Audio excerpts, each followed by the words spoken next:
Shalom, salam dalam kasih Tuhan Yesus Kristus. Pada kesempatan kali ini kita kembali akan membahas satu pelajaran yang sangat penting, khususnya di pelajaran Sekolah Sabat, pelajaran ke-9, Ahli Waris Perjanjian Tawanan Harapan. Bersama dengan kami dari kru Rumah Sakit Advent Bandung. Sama-sama saat ini ada Pendeta D. Panjaitan. Apa kabar Pendeta? Kabar baik. Puji Tuhan. Dan Pendeta Marositorus, apa kabar Pendeta Marositorus? Luar biasa. Puji Tuhan. Kita akan membahas ke depan satu pelajaran yang diberi judul Ahli Waris Perjanjian Tawanan Harapan. Saya akan membacakan ayat hafalannya. Terdapat dalam Sakaria 9 ayat 12 yang berbunyi, "Kembalilah ke kota bentengmu, hai orang tahanan yang penuh harapan. Pada hari ini juga aku akan memberitahukan, aku akan memberi ganti kepadamu 2 kali lipat." Sebelum kita melanjutkan, mari kita berdoa. Bapa di sorga, saat ini Tuhan kami akan membahas pelajaran Sekolah Sabat. Kami memohon kiranya kuasa dari Allah Roh Kudus akan beserta dengan kami, sehingga pelajaran yang akan kami bahas akan menjadi pengalaman rohani bagi kami. Terima kasih Bapa. Dalam nama Tuhan Yesus kami berdoa. Amin. Baik, seperti biasa kita akan melihat sedikit rangkaian atau ringkasan pelajaran Sekolah Sabat, khususnya pelajaran yang ke-9 yang akan disampaikan oleh Pendeta D. Panjaitan. Kepada Pak Pendeta, disilakan. Baik, terima kasih. Kembali yang mau saya sampaikan dan tampilkan ini bukan kesimpulan ya, tapi pendahuluan dari pelajaran yang ke-9. Boleh teman-teman di multimedia, sepertinya tidak sinkron antara yang tampil di TV besar dengan TV kecil. Oke. Judulnya adalah Ahli Waris Perjanjian dan Tawanan Harapan. Ini kalau menurut pengertian saya bahwa ini adalah bukan hanya membahas orang-orang Israel setelah berada di tanah Kanaan, tetapi ini cerita yang panjang, tapi dirangkumkan menjadi rangkuman yang singkat, pendek, dibandingkan antara Taman Eden, Kanaan, dan juga pada waktu mereka berada di tanah Kanaan. Lalu disinggung juga dengan yang namanya adalah tahun apa? Tahun Yobel. Baik. Ayat intinya ini diambil dari buku Zakaria. Tentu kita sama-sama tahu bahwa ini masa di mana orang Israel berada di tawanan ya, berada di tawanan. Kenapa? Karena ketidaksetiaan mereka. Waktu saya pelajari ini ada pelajaran menarik juga, tapi nantilah kita akan bahas. Oke, kembalilah ke kota bentengmu, hai orang tahanan yang penuh harapan. Pada hari ini juga aku memberitahukan, aku akan memberi ganti kepadamu 2 kali lipat. Ini satu harapan yang tentunya akan menambah semangat seseorang pada waktu mereka berada di situasi di tahanan. Tetapi sebelum lanjut saya mau mundur sedikit. Menarik, saya ingin membahas ini karena sebelum kita mulai rekaman ini Pendeta Arnold tanyakan bedanya pewaris dengan ahli waris, kan begitu. Rupanya pewaris itu artinya orang yang memberikan apa yang dia miliki. Lalu ahli waris itu adalah orang yang menerima warisan itu. Jadi ahli waris berarti di sini adalah yang menerima sesuatu yang diwariskan. Nah, kembali seperti biasa saya buat sedikit PowerPoint yang membantu lah, menurut saya membantu ya, buat kita mengerti. Oke, bagian yang pertama adalah diceritakan tentang Taman Eden sebelum manusia jatuh dalam dosa. Apa yang terjadi di sana? Hubungan antara Allah dan manusia itu baik-baik saja. Sehingga sering saya katakan sesuai dengan Ulangan 11 ayat 27 dan 28 bahwa berkat itu adalah mendengar sama dengan hubungan. Jadi hubungan mereka masih baik. Lalu apa yang mereka lakukan di Taman Eden? Mereka belajar karakter Allah. Semua mereka pelajari, khususnya karakter Allah, itu yang saya maksud. Lalu segala kebutuhan mereka ada di sana. khususnya kebutuhan jasmani mereka ya, makanan, tempat tinggal dan apa lain sebagainya. Bahkan kalau saya melihat bahwa kebutuhan sosial dan emosional juga terpenuhi. Kenapa? Kalau teman-teman pemirsa perhatikan, zaman sekarang itu tren yang namanya punya binatang peliharaan kan. Saya pikir Adam dan Hawa di Taman Eden punya banyak binatang peliharaan. Karena waktu itu kan belum buas. Jadi apa kebutuhan emosional. Lalu pada saat mereka bersatu dengan Tuhan, itu juga menggambarkan bahwa kehidupan masih menjadi bagian mereka. Lalu loncat pelajaran kita kepada tanah Kanaan. Di pelajaran hari seminggu kah itu ya, pelajaran hari Minggu ya, loncat Eden dan Kanaan kan loncat tuh. Lalu ditekankan bahwa memang leluhur orang Israel itu sudah dijanjikan mendapatkan warisan tanah Kanaan pada waktu Abraham disuruh pindah kan begitu. Tapi ada kalimat menarik di sana, itu bukan menjadi milik mereka permanen. Yang bikin milik permanen. Jadi digambarkan bahwa tanah Kanaan itu adalah sebuah hadiah, gift, sesuatu yang diberikan. Beda award, beda gift. Kalau gift itu kita dapatkan sesuatu tanpa usaha. Tapi kalau award adalah kita sudah berusaha. Juara 1, juara 2, juara 3. Kalau gift. Award. Tapi kalau gift, kita diam-diam tiba-tiba dapat. Ya. Nah, pelajaran kita loncat kepada perbandingan antara Mesir dan Kanaan.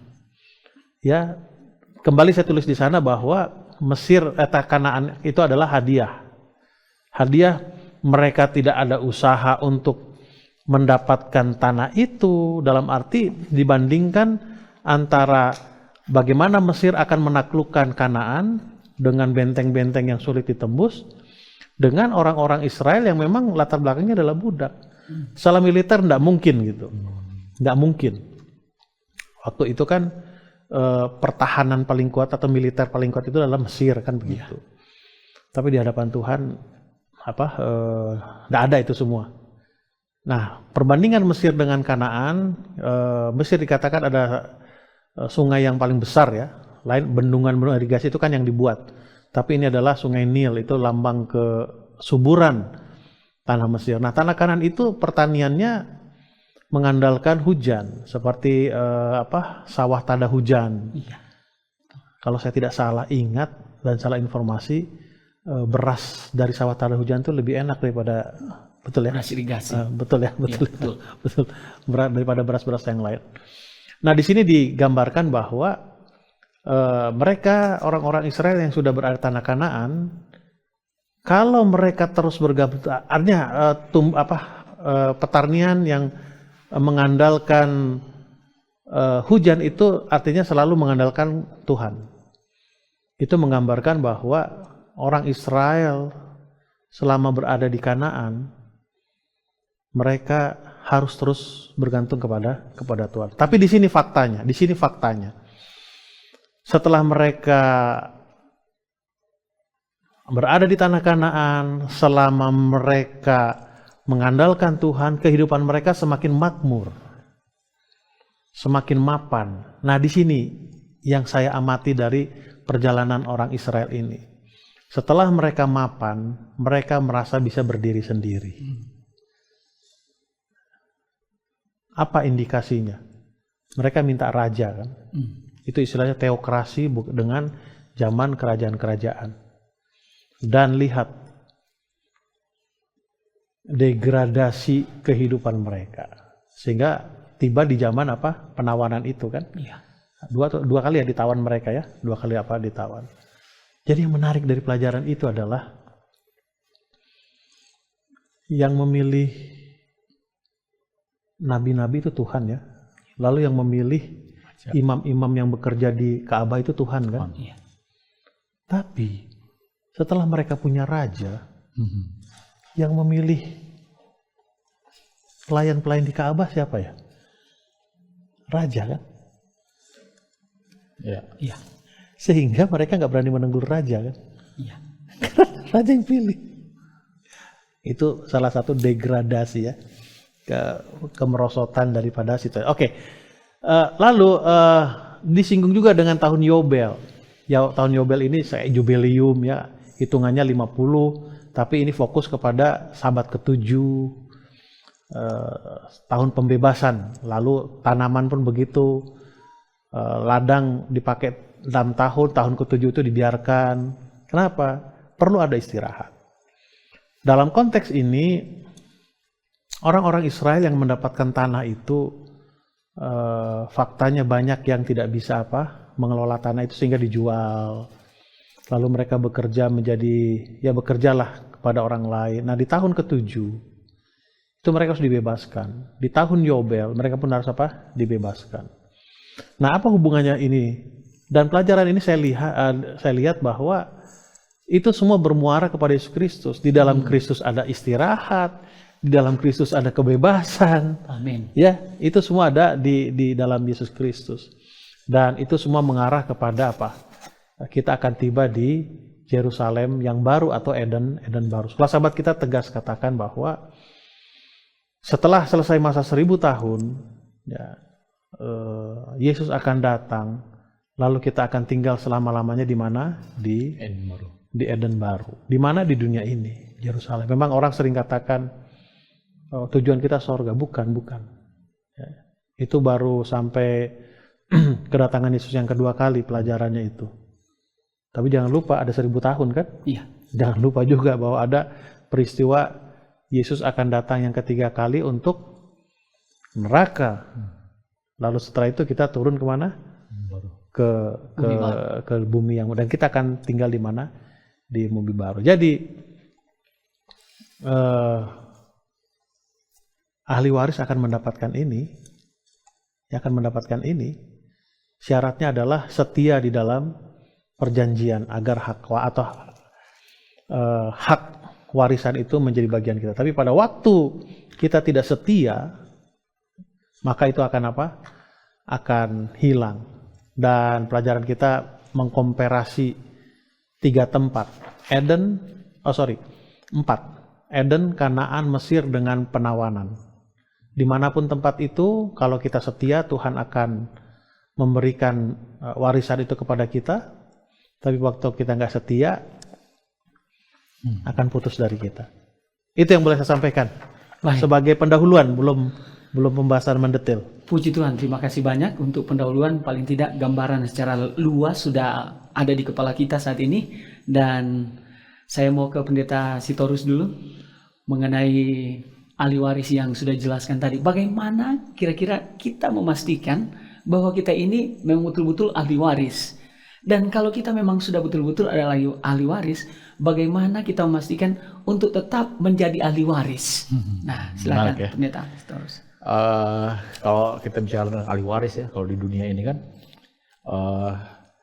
harta meninggal orang tua itu akan diberikan mungkin di detik ataupun di mana dia sudah tahu bahwa dia tidak akan lama lagi di dunia ini. Ya, biasa itu kalau yang mendapat anak pertama, kedua, tiga, dan tergantung pembagian yang sudah, baik itu adat budaya yang sudah ada. Kemudian sebagai penerima ahli waris, ya dia sudah tahu dia akan menerima, tapi jangan didesak untuk untuk segera diberikan. Dalam cerita konteks anak yang hilang kan dia meminta sebelum orang tuanya membagikan, bahkan masih hidup sudah dia minta. Ya, artinya kan dia mendoakan supaya orang tuanya cepat-cepat meninggal. Nah, jadi kembali ke pertanyaan tadi, bahwa seorang yang yakin dia adalah menerima ahli waris, maka sifatnya atau hidupnya akan menunjukkan bahwa dia dia sudah sebagai seorang penerima warisan. Dalam hal ini adalah warisan tanah ya, ataupun surga yang Tuhan siapkan. Juga dalam pelajaran ini kita diarahkan bahwa untuk menerima tadi Eden yang baru itu, jadi ada pola yang Tuhan buat bahwa selama hidup mereka bergantung dan baik-baik pada Tuhan, maka tanah itu akan menghasilkan panen yang baik. Ya, itu artinya bahwa hidup mereka selalu bergantung pada Tuhan untuk mendapatkan apa yang baik.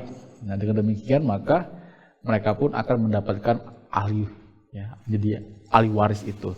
Dengan kata lain tergantung kepada ya si pemberinya, yang pemilik. Karena kalau kita bicara pelajaran ini, tanah itu, kanan itu kan milik Tuhan, Eden itu juga kan milik Tuhan. Jadi tergantung kemurahan hati Tuhan, dia mau kasih, dia mau ambil, ya suka hati Tuhan. Jadi jangan paksakan kita menuntut ataupun kita ngotor, oh saya ini anak Tuhan, jadi saya mau minta hak saya. Tidak, tapi harus menunjukkan dulu bagaimana sebagai ahli waris itu adalah menunjukkan hidup yang baik. Dengan demikian maka kita sudah ya menunjukkan bahwa kitalah seorang yang ahli waris itu. Oke, baik, masih konteks ahli waris ini pendeta. Biasanya kan kalau kita ahli waris nih, ahli waris tanah nih, ini konteks tanah kan, itu berarti kalau seorang petani dan dia memiliki anak dan dia mau turunkan warisan itu kepada anaknya, jadi ahli waris kan anaknya, itu berarti dia harus menunjukkan sama seperti pendeta Maro bilang tadi, sebagaimana ayahnya mungkin ke kebun, dia juga harus pergi ke kebun. Dalam konteks misi, kira-kira pendeta boleh gambarkan sedikit? Dalam konteks misi, apa yang dilakukan oleh pewaris itu harus dilakukan oleh ahli waris. Tetapi yang mendasar adalah, saya tambahkan dari keterangan pendeta Waro adalah, bagaimana cara mendapatkan warisan itu kan? Iya. Orang itu harus masuk ke kartu keluarga. Betul. Betul. Kalau tidak ada di kartu keluarga, Harus ada di KK kan? nggak mungkin jadi ahli waris. Bagaimana caranya masuk di KK? Bergabung jadi keluarga lah. Harus menyatakan bahwa dirinya mau bergabung dengan keluarga itu gitu. Dengan cara bagaimana konteks rohani, dengan cara baptisan. Makanya ada disebut tercatat dalam buku kehidupan. Iya. Kan gitu kan. Itu tambahan-tambahan. Iya. Tetapi jangan lupa, karena pewaris ini pemilik tunggal gitu. Jadi dia mau kasih ke siapa saja bisa. Iya. Seperti ilustrasi apa? Anak yang hilang itu. Nah, biasanya pewaris itu setelah membagi warisannya itu akan pergi ke notaris. Dinotariskan itu surat waris, surat warisan itu ya, surat ya, wasiat itu. Ini, dan biasanya ada perjanjian. Selama kami berdua masih hidup, jangan pernah diganggu. Kedua, kalau kalian hidupnya tidak seperti mencerminkan keluarga ini, akan dicoret. Batalkan warisannya. Gitu. Kan gitu kan? Kalau ada yang saling cemburu, contohnya, ya ada perjanjiannya di situ kan. Nah, dalam konteks warisan kan sudah ada perjanjian antara pewaris dengan ahli waris. Konteks ini warisan ya, di mana? Di Gunung Sinai. Iya. Oke. Kalau hubungan kita baik-baik, keluar loncat sedikit. Konteks kartu keluarga. Kan setelah menikah, istri kan menjadi ikut keluarga kan? Betul. Masuk kan? Kalau nggak masuk bahaya. Bahaya dalam konteks nggak dapat warisan juga kan gitu. Ahli waris pertama kan istri, anak pertama dan sebagainya. Kan itu yang terjadi di Gunung Sinai. Biar kamu masuk menjadi kartu keluargaku, ini perjanjian kita. Makanya aku Tuhanmu, kamu umatku. Kan itu dalam konteks itu. Nah, ada perjanjian di sana. Nah, salah satu tujuan daripada perjanjian itu adalah agar orang lihat yang tinggal di sekeliling orang Israel berada, mereka akan lihat bahwa kalau hubungan baik dengan pemilik alam semesta ini, hidup kita akan baik-baik ya. Tapi kalau nggak baik, ya kita nggak akan baik hidupnya. Artinya kita menjadi contoh. Saya perhatikan pendeta Arnold ini sering pakai baju kembar. Batiknya, istri, anak-anak saya kurang perhatikan, tapi mereka sering suami istri baju apa? Kembar. Itu mengindikasikan, baju itu kan mengindikasikan warna. Mengindikasikan tabiat, karakter sama. Artinya karakter mereka berdua sama. Kan begitu. Nah, setiap orang yang sudah masuk kartu keluarga, karakternya harus sama. Apa itu karakter? Berbagi kepada orang lain bahwa begini loh enaknya hidup kalau berhubungan dengan Tuhan itu baik. Hmm. Ya, kalau hubungan tidak baik begini loh. Jadi dalam konteks misi yang harus yang harus ditunjukkan oleh ahli waris itu adalah bahwa mereka menikmati hubungan itu. Hubungan lagi ya. Iya, mereka menikmati perjanjian itu. Coba bayangkan kalau ada suami istri, lalu salah satu dari mereka cerita ke sana-sana, aku nggak suka sebetulnya menyebutkan perjanjian nikah itu. Tapi nggak mau harus disebut. Kan janji nikah nih, sederhananya dalam keadaan susah, senang, sakit, sehat, Iya. tua, muda, Untung rugi. muda, tua, sehat, sakit, untung rugi, setia. Benar ya, benar. Kan gitu kan. Nanti kalau rugi masa harus aku nanggung juga. Artinya apa? Dia nggak menikmati hubungan Iya, itu kan. betul. Coba bayangkan kita yang sudah membuat ikrar lah perjanjian 10 cerita. Masa sih nggak boleh mengingini barang orang lain sih? Karena aku bisa dong mengingini sebagai motivasi. Artinya apa? Dia nggak menikmati itu, nggak setuju dengan apa perjanjian itu. Resikonya apa? Kalau kamu mengasihi aku, turuti segala perintah aku. Itu. Udahlah kalau gitu kamu dicoretlah dari apa? Dari kartu keluarga sehingga nggak dapat apa? Warisan itu. Iya. Makanya tidak heran dalam buku Wahyu pasal 20-an itu ya. Ya pasal 20 ya 20-an itu kan ada ditulis ada nama-nama yang dicoret dari buku kehidupan. Banyak itu. Ada di situ apa ditulis. Kenapa? Ya itu tadi, setelah diperiksa kan ngadu nih orang-orang. Iya tuh Pak, si ini bilang ke sana dia nggak suka sama ini, si ini gini. Oh betul, ini betul, ada saksinya, betul. Oke, kamu dicoret ya. Tapi beda kalau ada yang informasi begitu, lalu yang bersangkutan bilang, iya aku salah, maaf lah. Oke, lain kali jangan ya. Nah ini yang menarik yang lain kali jangan. Nah karena kan konteks orang Israel ini ketika mereka menduduki Kanaan. Ya. Konteks ini adalah tanah ini adalah milik Tuhan yang diwariskan kepada orang Israel. Namun bukan cuma orang Israel ternyata. Ketika mereka berubah setia, maka tanah ini jatuh kepada orang bangsa lain. Kepada bangsa lain. Sebagian jatuh ke Babel, sebagian jatuh ke Asyur, betul ya? Ya. Israel takluk ke Asyur. Babel menaklukkan Yehuda. Seperti itu. Nah, dalam hal ini mereka itu memiliki kesempatan untuk kembali, artinya mereka dicoret sementara lah ya. Nanti kalau kalian setia lagi, oke, aku akan mendengarkan dan dituliskan lagi nama kalian. Login lagi. Kira-kira gimana Pendeta Marul baru kita ke Pendeta Panjaitan. Jadi cara Tuhan itu menarik ya. Jadi untuk mendidik dan menghajar. Jadi itulah bentuk kasih Tuhan tadi. Jadi ada diberikan kesempatan untuk bertobat. Jadi tidak dihapus selama-lamanya, tapi kalau bangsa Israel bertobat, maka kesempatan kedua untuk masuk lagi dalam bahagian sebagai anak Allah itu akan didapatkan. Tapi ini juga menggambarkan sebenarnya dengan kerohanian kita ya. Seringkali kita mungkin membuat Tuhan itu marah dan kita sehingga Tuhan itu juga akan menghukum kita. Jadi ya itu bagian dari rencana Tuhan bagi kita juga. Rencana Tuhan dalam kasih-Nya ya. Iya. Oke, baik, terima kasih Pendeta Sitorus. Silakan Pendeta David sekaligus dihubungkan dengan pelajaran yang dari hari Kamis khususnya di ayat hafalan tadi kan. Itu dia, tawanan yang penuh harapan. Karena boleh dikatakan kita sekarang sudah nggak ditawan dosa lagi. Kristus sudah memenangkan kita. Oke. Namun dalam hal ini dosa itu tetap masih berlaku di dunia sekarang ini. Nah, bagaimana kira-kira Pendeta? Punya anak, masih kecil, udah remaja, udah gede. Di rumah kita masing-masing punya aturan, benar? Pertanyaan saya, berapa seringkah anak-anak kita ini melanggar peraturan? Sering banget. Berapa sering? Almost every single day. Almost every single day. Oke. Dari almost every single day, berapa sering kita marah? Every day.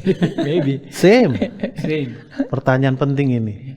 Pernahkah kita berpikir anak kita mau dicoret dari keluarga orang? Never. Never. Why?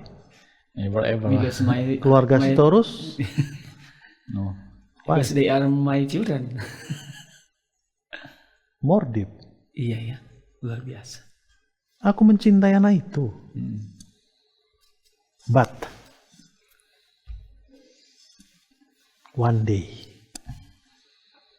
karena Papa sudah peringatkan berkali-kali kamu tidak berubah, maka keputusan kami adalah kami coret kamu dari keluarga Panjaitan. Kenapa? Bukan Bapak tidak menyayangi kamu. Bukan Bapak tidak kasih kesempatan sama kamu. Yang jadi masalah adalah kamu tidak bisa memanfaatkan kesempatan itu. Kan itu kan? Tapi kan belum terjadi sampai sekarang. Iya. Jeremy udah umur 25 tahun. Ya, banyak yang dia langgar. Tapi sampai sekarang belum pernah kepikir gitu. Malah yang menariknya, pernah anak kita bersalah kepada orang lain? Ya. Terus apa yang kita lakukan? Tegur. Kita bela nggak anak kita? Kita bela mati-matian. Iya. Kenapa? Karena aku mencintai anakku. Berapa sering sih kita bersalah sama orang lain? Dan berapa sering Allah kita, Bapak kita itu di sorga membela kita?